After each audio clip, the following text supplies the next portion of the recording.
কিছুক্ষণ পর foreign service একাডেমিতে জাতীয় ঐকমত্য কমিশনের সভা শুরু হবে। যোগ দেবে বিএনপি, জামায়াত সহ বিভিন্ন রাজনৈতিক দলগুলো। এই মুহূর্তে ফরেন সার্ভিস একাডেমির বাইরে আছেন আমাদের দুই সহকর্মী বেলায়েত হোসাইন এবং রকিবুল রাহাত। চলে যাচ্ছি তাদের কাছে। শুরুতেই বেলায়েত, আপনার কাছে জানতে চাই, এই যে ছাত্র জনতার অভ্যুত্থানের পর সবার মনে একটাই প্রশ্ন, স্বৈরাচারী যে ব্যবস্থা রয়েছে সেটি কবে দূর হবে এবং এই কারণে সংস্কার এবং নির্বাচন কতটা জরুরি বলে মনে করছেন আপনি?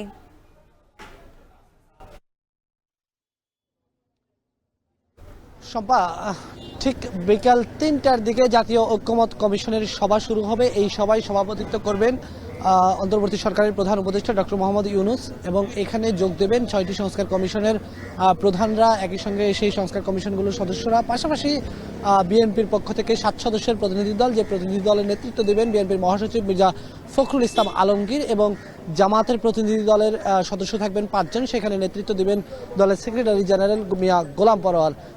সব মিলিয়ে বলতে পারি যে আসলে নানাভাবেই যে ৫ তারিখের পরে দেশের রাজনৈতিক অঙ্গনে নানা অনৈক্যের সুর আমরা দেখতে পাচ্ছি, সেই অনৈক্যকে কিভাবে ঐক্যমতের মধ্যে নিয়ে আসা যায় সে বিষয়ে আজকে আলোচনা হবে, বিশেষ করে নির্বাচন প্রসঙ্গে, সংস্কার প্রসঙ্গে।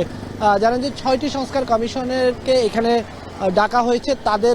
তারা যেই সুপারিশ দিয়েছে সেই সুপারিশগুলোর আলোকে রাজনৈতিক দলগুলোর সঙ্গে আলোচনা করবে। আমরা সেই বিষয়ে আজকে সারাদিনই দেখার চেষ্টা করব যে আসলে তারা কি আলোচনা করে। আমি একটু আমার সহকর্মী রকিবুল রাহাতকে ডেকে নিচ্ছি। রাহাত, আজকে যে মূলত বৈঠক হবে জাতীয় ঐকমত্য কমিশন, এই ঐকমত্য কমিশনের প্রধানের দায়িত্ব অন্তর্বর্তী সরকারের প্রধান উপদেষ্টা তিনি নিজেই নিয়েছেন। সেখানে আজকে প্রথম সভায় ৬টি সংস্কার কমিশনের প্রস্তাবনা নিয়ে আলোচনা হবে আমরা যতটুকু জেনেছি। কি কি প্রস্তাবনাগুলো যদি আরেকবার আমাদের দর্শকদের উদ্দেশ্যে আমরা একটু মনে করিয়ে দিতে চাই। বেলায়েত, সেক্ষেত্রে আমি যদি বলি তাহলে প্রধানত এর আগে যে 5টি কমিশন তাদের সংস্কার প্রস্তাবনা দিয়েছিল তার মধ্যে কিন্তু নির্বাচন কমিশনের যে প্রস্তাবটি রয়েছে সেই নির্বাচন কমিশনের প্রস্তাবগুলো নিয়ে আমরা দেখেছি যে নানান দিকে নানান আলোচনা হয়েছে।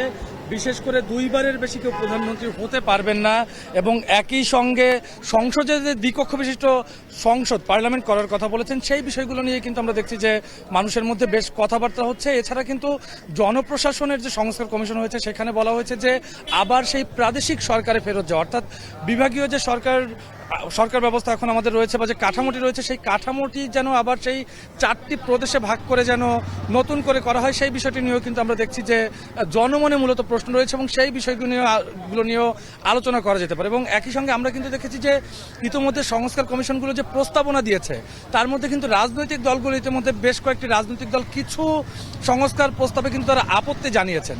সেই বিষয়গুলোরই হয়তো বা এই জায়গাটিতে আজকের যে বৈঠক রয়েছে, যেহেতু দুটি বড় দল বিএনপি এবং জামায়াত ইসলামী আসছে এবং আরও 2টি রাজনৈতিক দল আসছে, তাদের ঐক্যমত্যটা সেখানে কিভাবে পৌঁছাবে সেই বিষয়টি হয়তো বা এই বৈঠকের প্রধান বিষয়বস্তু হতে যাচ্ছে। বিশেষ করে এই মুহূর্তে বাংলাদেশের রাজনৈতিক অঙ্গনে সবচেয়ে বড় বিতর্ক যেটি, সবচেয়ে বড় অনৈক্য যেটি, একদিকে বিএনপি বলছে যত দ্রুত সম্ভব নির্বাচন দিতে হবে, অন্যদিকে জামাতের পক্ষ থেকে আমরা দেখছি যে তারা বলছে যে সংস্কার ছাড়া কোনো নির্বাচন দেওয়া যাবে না।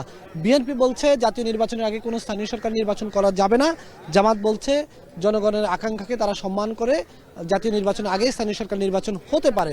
এই যে নানা ধরনের বিষয়গুলো নিয়ে আমরা দেখছি এই মুহূর্তে রাজনীতির মাঠে প্রধান যে দুটি দল আছে বিএনপি এবং জামাত, দুই দলের মধ্যেই এরই মধ্যে আমরা ঐক্যের অনৈক্য আমরা দেখতে পাচ্ছি, বিভিন্ন বিষয়ে দ্বিমত আমরা দেখতে পাচ্ছি। এই বিষয়গুলো নিয়ে কতটা আলোচনা হবে, যেখানে ক্ষমতার ভারসাম্যের কথা বলা হয়েছে সংস্কার প্রস্তাবনায়, যিনি প্রধানমন্ত্রী হবেন তিনি একই সঙ্গে প্রধানমন্ত্রী কিংবা দলীয় প্রধান থাকতে পারবেন না, রাষ্ট্রপতির ক্ষমতা বাড়ানোর কথা বলা হয়েছে, প্রধানমন্ত্রীর ক্ষমতা কমানোর কথা বলা হয়েছে, দ্বিকক্ষ বিশিষ্ট সংসদের কথা যেটি আপনি বললেন, আবার আনুপাতিক প্রতিনিধিত্বের কথা প্রস্তাবনা এসেছে। বিএনপি কোনোভাবেই সেই প্রস্তাবের মধ্যে একমত না, কিন্তু জামাত সেটাতে একমত পোষণ করেছে। এই বিষয়গুলোতে আজকে কি মনে করছেন যে কতটা ঐক্যমত এই যে মুখোমুখি অবস্থানে থাকবে আজকে তারা, কি ধরনের আলোচনা হতে পারে? বেলায়েত, 5ই আগস্টের পরেই কিন্তু আমরা দেখেছি যে প্রথমে রাষ্ট্রপতির সঙ্গে রাজনৈতিক দলগুলো বৈঠকে বসলেন এবং তারপর কিন্তু প্রধান উপদেষ্টার সঙ্গে নানান বিষয় ইতিমধ্যেই 3টির বেশি বৈঠক কিন্তু হয়েছে এবং সেখানে কিন্তু বৈঠকের পরে বারবারই আমরা দেখেছি তাতে উপদেষ্টা যারা বর্তমানে দায়িত্ব পালন করছেন তাদের দিক থেকেও একটি কথা সবসময় বলা হচ্ছিল যে রাজনৈতিক দলগুলো যেন একটি ঐক্যমত্যে পৌঁছায়, না হলে কিন্তু 5ই আগস্টে যে প্রতিফলনে ফ্যাসিস্টদের তাড়ানো হয়েছে সেই প্রতিফলন বাস্তবায়ন করা হবে না। সেক্ষেত্রে কিন্তু আমরা দেখছিলাম যে সবসময়ই যারা প্রধান উপদেষ্টার কার্যালয় বা তাদের পক্ষ থেকে কিন্তু সবসময় বলা হচ্ছিল যে যেন রাজনৈতিক দলগুলো একটি ঐক্যমতে পৌঁছায়। সেক্ষেত্রে আপনি বেশ কয়েকটি পয়েন্ট উপস্থাপন করলেন, যেই জায়গাগুলোতে কিন্তু আমরা ইতিমধ্যে দ্বিমত দেখছি। সেই বিষয়টি নিয়ে হয়তোবা প্রধান উপদেষ্টা আজকে যেহেতু বৈঠকে বসছেন, তিনি হয়তোবা এই বিষয়গুলো নিয়ে কথা বলবেন। তবে বিএনপির পক্ষ থেকে যেগুলো বলা হচ্ছে, তারা কেন স্থানীয় সরকার নির্বাচন আগে চান না এবং জামাত কেন সংখ্যানুপাতিক হারে প্রতিনিধিত্ব চান, সেই বিষয়গুলো তারা এই আজকের বৈঠকে খোলাসা করতে পারবেন বলেই কিন্তু আশা করছি। ধন্যবাদ রাহাত। অর্থাৎ আজকের